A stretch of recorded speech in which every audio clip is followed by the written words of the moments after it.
আজকে করব ছোট ছোট পুঁটি মাছের ঝাল। তো একটু অন্যভাবে। তো তার জন্য প্রথমেই মাছগুলোকে একটু হালকা ভেজে নেব। কড়াই বসিয়ে দিয়েছি, আর কড়াইটা গরম হলে দিয়ে দেবো সর্ষের তেল। সর্ষের তেলটা একটু গরম হয়ে যাক, তারপরে মাছটা একটু ততক্ষণ নুন মাখিয়ে রেখেছি, একটু হলুদ দেবো। নুন হলুদ দিয়ে মাছটা একটু হালকা ভেজে নেবো। মাছটা ভাজার আগে তেলে তো একটু হলুদ দেবো, তাহলে কিন্তু মাছগুলো ঝরঝরে করে ভাজা হবে, আর তেল ছিটকে আর কিছু আসবে না। এটা যে কোনো মাছ ভাজার সময় এটা করতে পারো তোমরা, তাহলে তেলেতে হলুদ দিলে এরকম ছক ছক এই ব্যাপারটা হবে না। এবার মাছটা ভালোভাবে মাখিয়ে নিচ্ছি। তেলটা গরম হয়ে গেছে, ধোঁয়া বেরোচ্ছে। এবারে মাছগুলো ছেড়ে দেবো।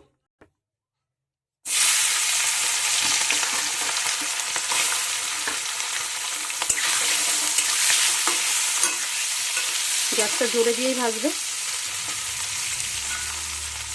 একটা পাশে আর নাড়বো না। এদিকে একটা কাজ করে রেখেছি সবার আগেই, যেটা হচ্ছে এই যে পেঁয়াজ, টমেটো আর শুকনো লঙ্কা দিয়ে রসুন এগুলো ভেজে রেখেছি তেলে। এবার এটাকে মিক্স করে নেব। আর এদিকে কিছু আলু কুচিয়ে নিয়েছি, তো এটাও লাগবে আমার। তো চলো পুরো রান্নাটা দেখতে থাকো, তাহলে বুঝতে পারবে কী খাচ্ছে এটা। চলো এটা মিক্স করে নেব। এগুলো সব মিক্স করে নেব।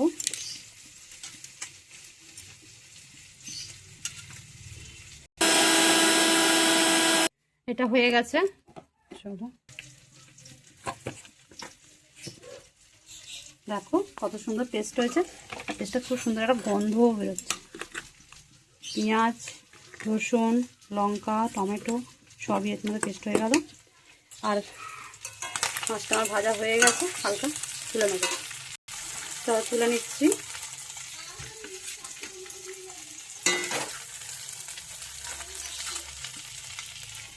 এবার তুলে নেব। এবারে বাকি তেলটা, মাছটা তো তোলা হয়ে গেছে, বাকি তেলটাতে একটু কালো জিরে ফোড়ন দেব, দিয়ে এই যে আলুটা দিয়ে দেবো। আলুটা একটু হালকা ভেজে নেবো। এরকম লাল লাল করে হালকা ভাজা হয়ে গেছে। এবারে এই পেস্টটা দিয়ে দেবো। এই পেস্টটা তো আমি অন্য কিছু তরকারিতেও দেবো, তার জন্য রেখে দিয়েছি বেশি করে।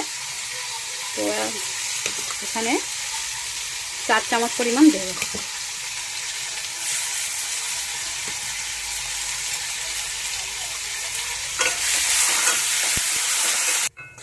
একটু কষিয়ে নিলাম, কষানো হয়ে গেছে। এবারে দিয়ে দেবো ওপর থেকে একটু গরম জল।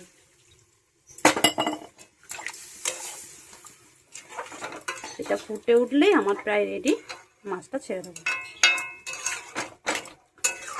তো তোমাদের রেসিপিটা ভালো লাগলে অবশ্যই বাড়িতে বানিয়ে খেয়ে দেখো, আর কেমন হয়েছে অবশ্যই আমার কমেন্ট করে জানিয়ে বলো কেমন হয়েছে। অনেকভাবেই খেয়েছো, পেঁয়াজ কলি দিয়ে, পেঁয়াজ দিয়ে, ভাপা, অনেকভাবেই খেয়েছো এই ছোটো পুঁটি মাছ। কিন্তু এইভাবে একবার মাছের করে করে কষা কষায় মাছটা খেয়ে দেখো, দারুণ লাগে। আলুটা তোমরা না ভেজে কাঁচাও দিতে পারো, আর মাছটাও না ভেজে কাঁচাও দিতে পারো। এইভাবে পেস্টটা বানিয়ে ওটা কষে গেলেই ওতে জল ফুটলে, জল ফোটা অবস্থাতে কাঁচা আলু দিতে পারো। কাঁচা আলু দিয়ে সিদ্ধ হয়ে গেলে একটু ঢাকা দেওয়ার পর মাছটাও দিতে পারো। কাঁচা আলু আর মাছ তারা ওটা একটা আলাদা টেস্ট হয়। তবে আমি বাচ্চা খাবে বলে কাঁচা একটা গন্ধ থাকে, যেটা বড়রা খেতে পারে, বাচ্চারা খেতে অসুবিধা হয়। তার জন্য আমি মাছটা ভেজে নিয়েছি, এই হালকা করে একটু কাটা ভেজে নিয়েছি। তো এটা ফুটা অপেক্ষা, এটা ফুটে গেলে আমি মাছগুলো দিয়ে দেবো। 10 মিনিটের মতন ঢাকা দিয়েছিলাম আলুটা যাতে নরম হয়ে যায়। তো এবার দেখো ঢাকাটা খুলে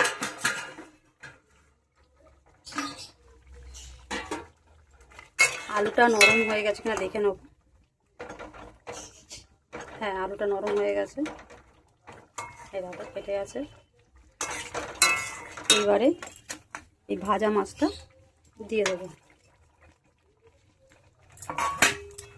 এটা দারুণ লাগে বন্ধুরা, আমার তো ভালো লেগেছে, তাই জন্য তোমাদের সাথে রেসিপিটা শেয়ার করলাম। তোমরা যদি আগে খেয়ে থাকো তোমরা তো জানার টেস্টটা কত সুন্দর। এই অবস্থায় কিন্তু গ্যাসটা জোরে দিয়ে দেবো, আর ঢাকা দেবো না, এটাতেই মাছটা মধ্যে একটু রসটা ঢুকে যায়। এটা খুব সুন্দর টেস্ট হয় মাছগুলো। তো একটা নতুন রেসিপি তোমাদের সাথে শেয়ার করলাম, তো ভালো লাগলে অবশ্যই এটা লাইক করে দিও। তো পুঁটি মাছের এইটা নতুন রেসিপি, দারুণ লাগে, ঝাল ঝাল শীতকালে পুঁটি মাছ তো দারুণ লাগে খেতে গরম ভাতের সাথে। তো ভাজা তো অনেক খেয়েছো, পেঁয়াজ কলি দিয়েও খেয়েছো, তো এইভাবে একটা রেসিপি অবশ্যই বানিয়ে খেয়ে দেখো। আর ভালো লাগলে অবশ্যই একটা লাইক করো আর কমেন্ট করে জানিও তোমাদের কেমন লেগেছে রেসিপিটা। তো আজকে আমার রেসিপিটা প্রায় কমপ্লিট, আর একটু পরে আমি এটা নামিয়ে নেবো। 2 মিনিট গ্যাস বন্ধ করে ঢাকা দিয়েছিলাম, দেখো কত সুন্দর হয়ে গেছে। তো আমি এটা শেষে গরম মশলা দিয়ে দেবো। আমি ব্যবহার করছি সানরাইসের গরম মশলা, এটা স্বাদে গুণে অতুলনীয়। তো এটা জাস্ট দিয়ে নেড়ে চেড়ে নামিয়ে নেব। ভয়ের কোনো কারণ নেই, মাছ কিন্তু ভাঙবে না। দেখো প্রত্যেকটা মাছ গোটা রয়েছে। শীতকালে গরম ভাতে এই লাল লাল ঝাল ঝাল পুঁটি মাছের ঝাল খেতে ভালোই লাগে, দারুণ লাগে। দেখো তৈরি হয়ে গেছে আমার পুঁটি মাছের ঝাল। আর শেষে ওপর থেকে একটু ধনেপাতা কুচি দিয়ে ছড়িয়ে দেবো।